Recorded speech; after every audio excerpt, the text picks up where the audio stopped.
Alma, cuerpo y evolucionismo. El hombre creado a imagen de Dios es un ser al mismo tiempo corporal y espiritual, es decir, que es un ser que desde un punto de vista está vinculado al mundo exterior y desde otro lo trasciende.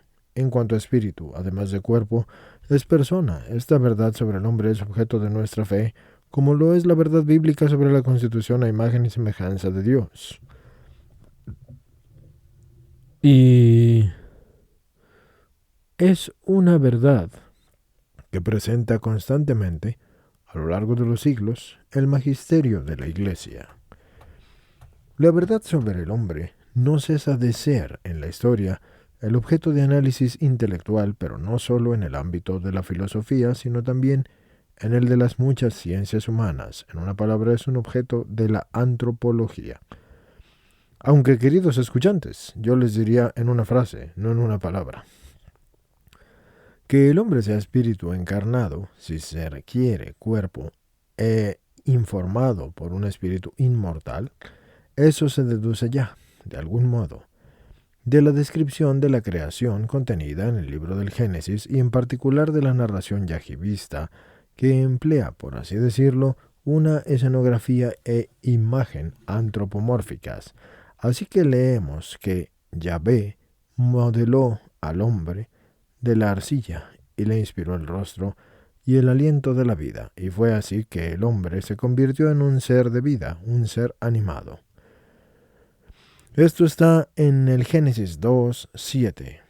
La continuación del texto bíblico nos permite comprender claramente que el hombre creado de esta forma se distingue de todo el mundo visible y en particular del mundo de los animales. El aliento de la vida hizo al hombre capaz de conocer estos seres e imponerles el nombre, y además de reconocerse distinto de ellos. Esto está en el Génesis 18 al 20.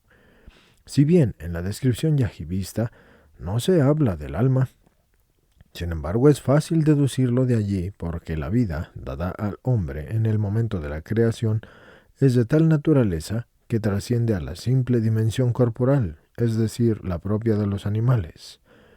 Ella toca más allá de la materialidad, la dimensión del espíritu, en la cual está el fundamento esencial de esa imagen de Dios que se describe en el Génesis 1:27, porque ve en el hombre. Y el hombre es una unidad, es alguien que es uno consigo mismo, pero en esta unidad está contenida una dualidad. La Sagrada Escritura presenta tanto la unidad, es decir, la persona, como la dualidad, es decir, el alma y el cuerpo. Así que piensen en el libro del Siráside que dice, por ejemplo, el Señor formó al hombre de la tierra y de nuevo lo hará volver a ella. Y más adelante le dio la capacidad de la elección, la lengua, los ojos, los oídos y un corazón para entender. Y lo llenó de ciencia y de inteligencia y le dio a conocer el bien y el mal. 17, versículos 1 y 2 y 5 y 6. Recuerden que es Sirásida. Particularmente significativo es, desde este punto de vista, el Salmo 8, que exalta la obra maestra y humana dirigiéndose a Dios con las siguientes palabras. Señor, ¿qué es el hombre para que de él te acuerdes? El ser humano para darle poder. Lo hiciste un poco inferior a los ángeles, y lo coronaste de gloria y dignidad, y le diste el mando sobre las obras de tus manos, y todo lo sometiste bajo sus pies. Versículos del 5 al 7. Recuerden, es el Salmo 8. Se subraya a menudo que la tradición bíblica pone de relieve sobre todo la unidad personal del hombre, sirviéndose del término cuerpo para designar al hombre como algo entero. Por ejemplo, en el Salmo 144, versículo 21, o en Isaías 66, 23, o en Juan 1, 14. La observación es exacta, pero esto no quita que en la tradición bíblica esté también presente a veces de modo muy claro la dualidad del hombre, porque esta tradición se refleja en las palabras de Cristo, al decir él, no tengan miedo a los que matan el cuerpo y el alma no pueden matarla. Más bien teman a aquel que sí puede perder el alma y el cuerpo en la gehenna. Mateo 10:28.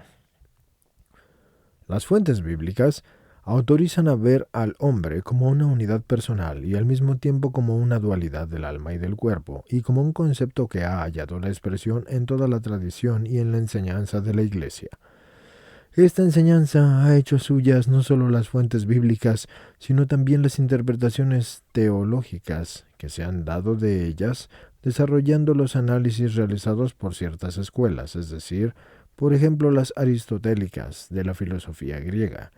Ha sido un lento trabajo de reflexión que ha culminado principalmente bajo la influencia de Santo Tomás de Aquino en las afirmaciones del Concilio de Viena, que se realizó en 1312, donde se llama al alma forma del cuerpo, es decir, forma corporis humani, per se et essentialiter.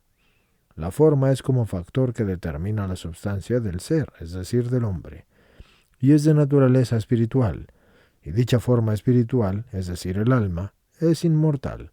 Es lo que recordó más tarde el Concilio Lateranense V, que se celebró en 1513. El alma es inmortal, diversamente del cuerpo, que está sometido a la muerte. La escuela tomista subraya al mismo tiempo que, en virtud de la unión substancial del cuerpo y del alma, esta última, incluso después de la muerte, no cesa de aspirar a unirse al cuerpo, lo que halla en confirmación en la verdad revelada sobre la resurrección del cuerpo. Si bien la terminología filosófica que está utilizada para expresar la unidad y la complejidad, es decir, la dualidad del hombre, es a veces el objeto de crítica y queda fuera de la duda que la doctrina sobre la unidad de la persona humana y al mismo tiempo sobre la dualidad espiritual y corporal del hombre está plenamente arraigada en la Sagrada Escritura y en la tradición, a pesar de que se manifieste a menudo la convicción de que el hombre es a imagen de Dios gracias al alma.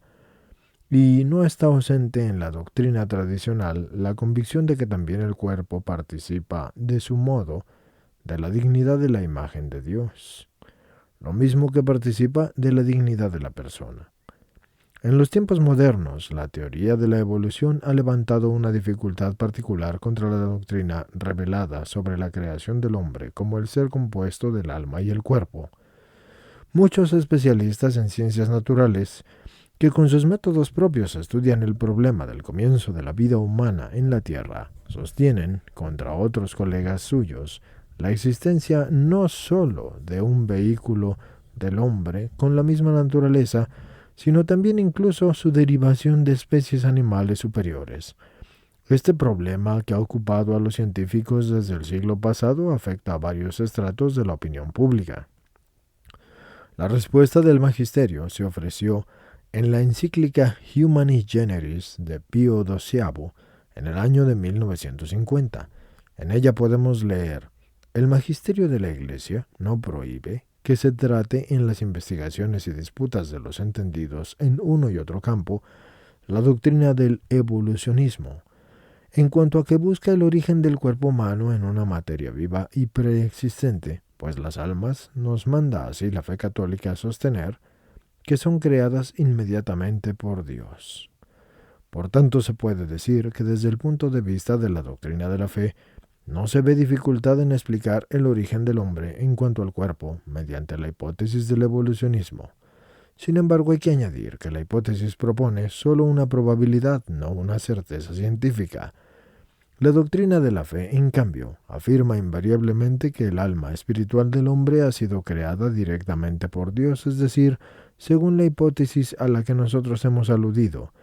Es posible que el cuerpo humano, siguiendo el orden impreso por el Creador en las energías de la vida, haya sido gradualmente preparado en las formas de los seres vivientes anteriores, pero el alma humana, de la que depende en definitiva la humanidad del hombre, por ser espiritual no puede serlo de la materia. Una hermosa síntesis de la creación arriba expuesta se halla en el Concilio Vaticano II, en la unidad del cuerpo y el alma, porque dicen allí: el hombre, por su misma condición corporal, es una síntesis del universo material, el cual alcanza, por medio del hombre, su más alta cima. Esto está en el Gaudium et Spes número 14. Y más adelante añade: No se equivoca el hombre al afirmar su superioridad sobre el universo material y al considerarse no ya como una partícula de la naturaleza por su inferioridad, ni tampoco por su interioridad, porque el hombre en efecto es superior al universo entero. Misma lectura es el ibidem, Gaudium et Spes 14. Para los que no sepan, cuando se añade una i y una b, significa ibidem, y eso significa misma lectura. Como anteriormente se nos había indicado que esto estaba en el Gaudium et Spes 14, cuando hablan de esto y solo ponen la i y la b de bueno, significa que está en el mismo lugar, sin tener que volver a escribir lo mismo. De aquí en adelante, los que escuchan sabrán que cuando se diga ibidem, se refiere a la simultaneidad de lo antes mencionado en cuanto a una situación de lectura. Me refiero, por ejemplo, si dice versículo tal, parte tal, y después dice ibidem, se refiere exactamente a lo mismo. Continuando con la lectura. He aquí, pues, cómo se puede expresar con un lenguaje más cercano a la mentalidad contemporánea la misma verdad sobre la unidad y la dualidad, es decir, la complejidad de la naturaleza humana.